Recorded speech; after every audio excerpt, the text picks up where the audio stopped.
السلام علیکم ورحمۃ اللہ وبرکاتہ۔ معزز ناظرین، نماز مغرب کے بعد 6 کلمات پڑھیں، اللہ جہنم کی آگ حرام فرما دے گا۔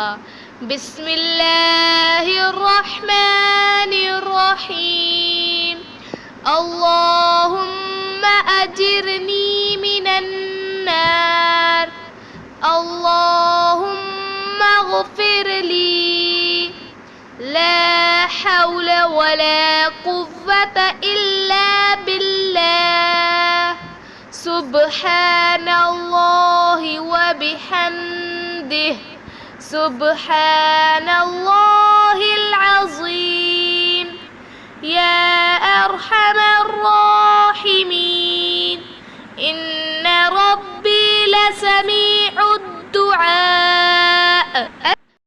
مغرب کے وقت یہ کلمات پڑھیں۔ جو شخص روزانہ مغرب کے بعد قبلے کی طرف چہرہ کر کے 41 بار ان کلمات کو پڑھے گا، بسم اللہ الرحمن الرحیم، یا حفیظ یا حفیظ یا رقیب یا مجیب، یا اللہ،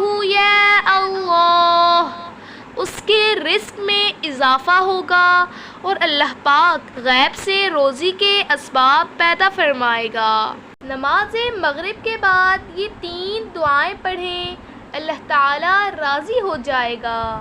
بسم اللہ الرحمن الرحیم، استغفر اللہ الذی لا الہ الا هو الحی القیوم واتوب الیہ، سبحان اللہ العظیم وبحمدہ، ولا حول ولا قوة الا باللہ، اللہم اجر